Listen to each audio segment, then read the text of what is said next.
आसमान काले बादलों से ढका हुआ था। गांव के किनारे बने मिट्टी के छोटे से घर में रामू, उसकी पत्नी गौरी और उनका बेटा छोटू रहते थे। लेकिन आज उनके घर में एक और परिवार भी ठहरा हुआ था।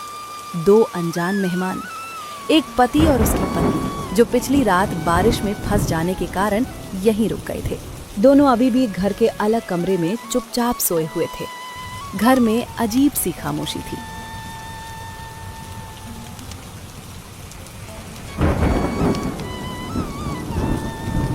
अजी, रात तो किसी तरह निकल गई, लेकिन अब सुबह हो गई है।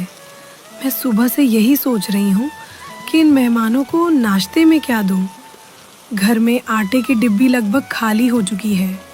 दाल भी बस मुट्ठी भर बची है। अगर सब कुछ आज ही बना दिया तो शाम को छोटू क्या खाएगा। मैं भी यही सोच रहा हूँ गौरी। रात को जब ये लोग भीगे हुए हमारे दरवाजे पर आए थे, तब उनसे मना कैसे करता। इतनी तेज बारिश में अगर हम दरवाजा बंद कर देते तो शायद सारी उम्र खुद को माफ नहीं कर पाता। मैं मना करने की बात नहीं कर रही हूँ अजी, लेकिन हालात देखिए। हमारे अपने घर में खाने का ठिकाना नहीं है, ऊपर से मेहमान भी हैं। अगर उन्हें सूखी रोटी भी देंगे तो मुझे शर्म आएगी। गरीबी से शर्म नहीं करनी चाहिए गौरी, बुरे व्यवहार से शर्म करनी चाहिए। हमारे पास जो है वही प्यार से खिला देंगे। शायद भगवान हमारी नीयत देख रहा हो। हर बार आप यही कह देते हैं, लेकिन जब छोटू भूखा होकर मेरी तरफ देखता है ना, तब मेरा दिल बैठ जाता है। इतने में छोटू उठकर बाहर देखने लगता है।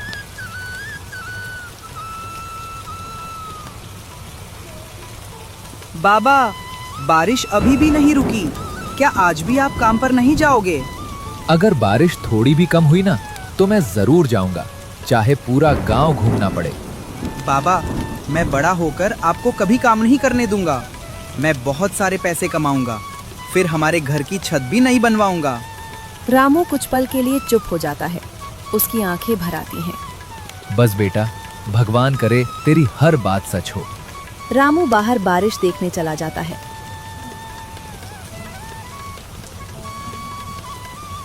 उधर गौरी चुपचाप रसोई में जाती है। वो आटे का डिब्बा खोलती है, फिर दाल का डिब्बा देखती है। दोनों लगभग खाली थे। वो कुछ पल तक वहीं खड़ी रह जाती है। अजी, जरा इधर आइए, मैं आपको कुछ दिखाना चाहती हूँ। क्या हुआ गौरी, इतनी घबराई हुई क्यों लग रही हो? देखिए, ये पूरा आटा बचा है, बस इतना। और ये दाल मुश्किल से 1 बार की। तेल भी तली में रह गया है। नमक है, लेकिन नमक से तो पेट नहीं भरता।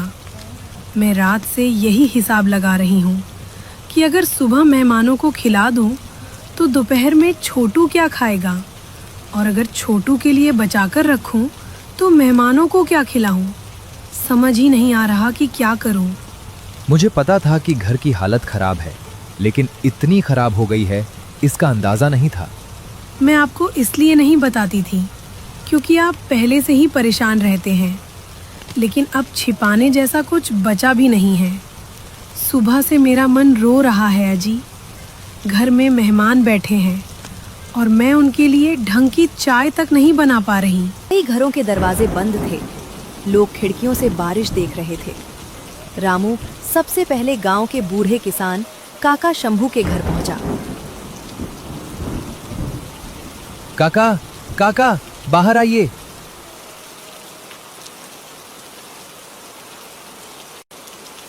अरे रामू, इस बारिश में क्या हुआ बेटा? सब ठीक तो है? काका, कल रात 2 मुसाफिर मेरे घर रुके हैं। आज सुबह किसी ने मेरे नाम की एक चिट्ठी भेजी।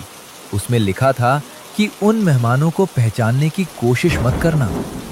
आप पूरे गांव को जानते हैं। क्या किसी अजनबी को इधर आते देखा था? नहीं बेटा, लेकिन रात देर से मुझे ऐसा लगा था जैसे कोई आदमी पीपल के पेड़ के पास खड़ा था। बारिश बहुत तेज थी, इसलिए चेहरा नहीं देख पाया। तू जरा संभल कर रहना। धन्यवाद काका। अगर कुछ और याद आए तो मुझे जरूर बताइएगा। रामू आगे बढ़ा। थोड़ी दूर पर हरिराम अपनी आधी खुली दुकान में बैठा था। लाला जी, मुझे उधार नहीं चाहिए, बस एक बात पूछनी थी। अब क्या पूछना है? क्या आज सुबह मेरे घर की तरफ किसी अजनबी को जाते देखा था? देखा तो था, एक आदमी काला कंबल ओढ़े तुम्हारे घर वाली तरफ गया था। मैंने आवाज दी, लेकिन वो बिना पीछे देखे आगे बढ़ गया। मुझे लगा कोई रिश्तेदार होगा। फिर वो वापस आया? यही तो अजीब बात है, मैंने उसे लौटते नहीं देखा। रामू का चेहरा और गंभीर हो गया। उधर घर में गौरी चूल्हे के पास बैठी बुझती आग को जलाने की कोशिश कर रही थी। बहन, मेरा मन बार बार घबरा रहा है। न जाने रामू कहाँ होगा। घर में खाने को कुछ नहीं बचा, ऊपर से ये रहस्यमयी चिट्ठी। ऐसा लग रहा है जैसे कोई अनहोनी हमारे आसपास घूम रही हो। हिम्मत रखो बहन, कभी कभी सबसे काली रात के बाद ही सबसे उजली सुबह आती है। मुझे विश्वास है तुम्हारे परिवार के अच्छे दिन बहुत दूर नहीं हैं। दोपहर ढलने लगी थी। बारिश अब भी लगातार हो रही थी, लेकिन पहले जितनी तेज नहीं थी। रामू भीगे कपड़ों में धीरे धीरे घर की ओर लौट रहा था। उसके मन में कई सवाल थे। चिट्ठी किसने भेजी? काला कंबल ओढ़े आदमी कौन था? और मेहमान आखिर क्या छिपा रहे थे? जैसे ही वह घर के पास पहुंचा, छोटू दौड़कर बाहर आ गया। बाबा, आप आ गए। माँ सुबह से आपका इंतजार कर रही थी। हाँ बेटा, बस थोड़ी देर लग गई। तेरी माँ कहाँ है? अंदर हैं, और वो चाचा चाची भी चुपचाप बैठे हैं। रामू अपने बेटे के साथ अंदर गया और अपने मेहमानों के साथ बैठ गया। अजी, आप ठीक तो हैं? इतनी देर क्यों लगा दी? मैं तो डर गई थी। कुछ पता नहीं चला गौरी, बस इतना मालूम हुआ कि सुबह कोई अजनबी हमारे घर की तरफ आया था, लेकिन वो वापस जाता किसी ने नहीं देखा। ये सुनते ही गौरी की नजर अनजाने में मेहमान आदमी की तरफ चली गई। वो शांत बैठा था। भैया, अब तो सच बता दीजिए, आप लोग कौन हैं और हमारे घर आने के पीछे असली वजह क्या है? कुछ पल तक खामोशी छाई रही। फिर मेहमान आदमी ने गहरी सांस ली। रामू, गौरी, मैं जानता हूं कि अब तुम्हारे मन में डर भी है और शक भी, लेकिन मैं तुमसे एक बात कहना चाहता हूं। आज तक हमने तुम्हारे घर में एक पल भी अपने आप को पराया महसूस नहीं किया। तुमने हमें बारिश से बचाया, भूखे रहकर खिलाया और बिना पूछे अपनापन दिया। ऐसा व्यवहार हर किसी के बस की बात नहीं होती। लेकिन आप मुझे जानते कैसे हैं? मेहमान आदमी ने धीरे से अपनी भीगी पोटली खोली। उसमें से एक पुरानी तस्वीर निकली। तस्वीर धुंधली थी, लेकिन उसमें एक जवान लड़का दिखाई दे रहा था। क्या तुम इस लड़के को पहचानते हो? रामू ने तस्वीर हाथ में ली। वो ध्यान से देखने लगा। अचानक उसकी आंखें फैल गईं। ये तो मेरा बचपन का दोस्त मोहन है, लेकिन ये तस्वीर आपके पास कैसे? मोहन मेरा बड़ा भाई था। सालों पहले वो इस गांव में रहता था। उसने मुझे कई बार तुम्हारे बारे में बताया था कि एक गरीब लड़का है जो दूसरों के लिए अपना हिस्सा भी छोड़ देता है। मैंने तब उसकी बातों पर ध्यान नहीं दिया, लेकिन कुछ महीने पहले भाई की पुरानी चीजों में तुम्हारा नाम मिला। तब मैंने सोचा कि कभी तुम्हें ढूंढूंगा। तो फिर वो चिट्ठी किसने भेजी? वो चिट्ठी मैंने नहीं भेजी, लेकिन जिसने भी भेजी वो शायद हमें पहचानता है। हम यहाँ किसी का बुरा करने नहीं आए। सच कहूँ तो हम तो बस एक रात रुकना चाहते थे, लेकिन तुम्हारा व्यवहार देखकर लगा कि भगवान हमें किसी खास वजह से यहाँ लाया है। रामू और गौरी एक दूसरे को देखने लगे। उनके मन का डर थोड़ा कम हुआ, लेकिन रहस्य पूरी तरह अभी भी नहीं खुला था। शाम होने लगी। बारिश अब हल्की फुहार में बदल चुकी थी। गौरी ने बची हुई थोड़ी सी दाल गरम की और सबको साथ बैठाकर खिलाया। इस बार किसी ने अलग थाली नहीं रखी। छोटू मेहमान आदमी के पास बैठा मुस्कुरा रहा था। चाचा जी, कल बारिश रुक जाएगी क्या? शायद बेटा, और कभी-कभी बारिश रुकने के साथ कुछ परेशानियां भी चली जाती हैं। उसने रामू की तरफ देखा।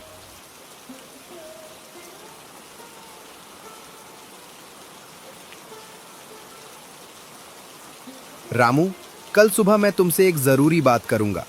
वही बात जिसके लिए शायद भगवान ने हमें तुम्हारे घर तक पहुंचाया है। रामू ने धीरे से सिर हिला दिया। बाहर बादलों के पीछे सहल की रोशनी झांकने लगी थी और इसी उम्मीद के साथ वो रात बीती। एक ऐसी रात जिसके बाद रामू के जीवन की दिशा बदलने वाली थी।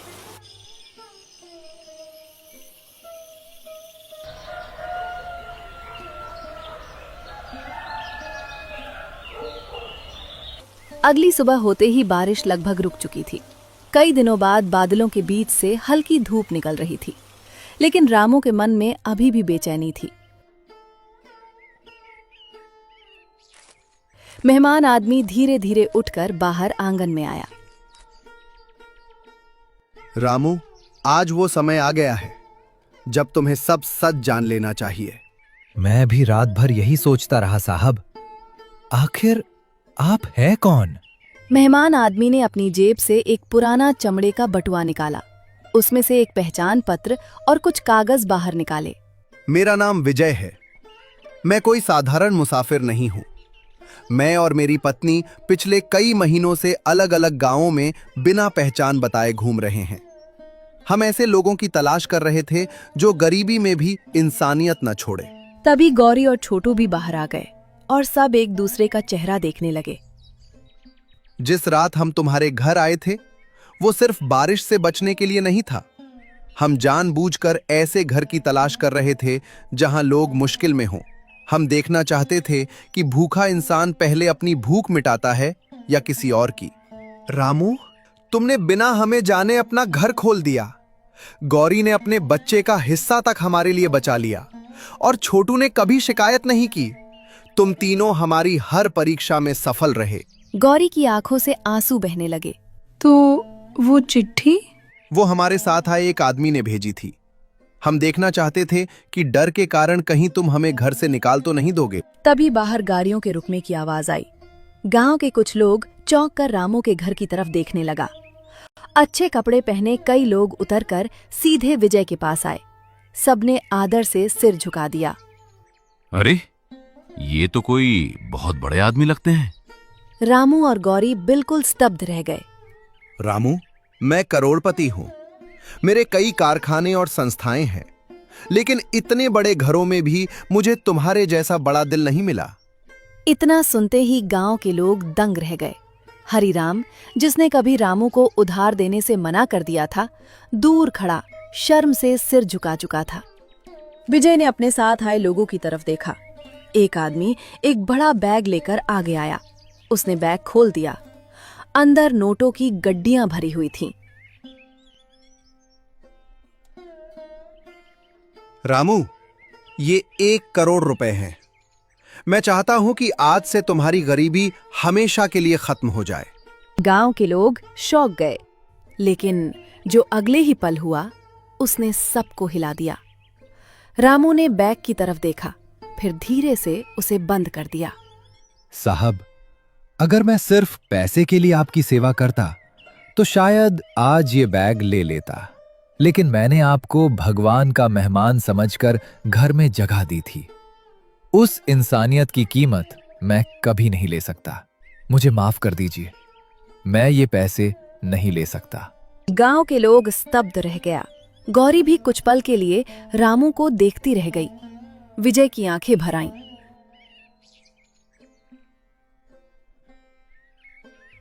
रामू, यही आखिरी परीक्षा थी और तुम इसमें भी सफल हो गए। मैं तुम्हें पैसे देकर तुम्हारी इंसानियत खरीदना नहीं चाहता था। मैं तो सिर्फ ये देखना चाहता था कि तुम्हारा दिल सच में इतना बड़ा है या नहीं। आज से तुम इस गांव में बनने वाले हमारे नए अनाथ आश्रम और विद्यालय के आजीवन प्रबंधक हो। हर महीने तुम्हें सम्मानजनक वेतन मिलेगा, रहने के लिए नया घर मिलेगा। छोटू की पूरी पढ़ाई की जिम्मेदारी मेरी, और सबसे बड़ी बात, अब तुम्हें कभी किसी के सामने हाथ नहीं फैलाना पड़ेगा।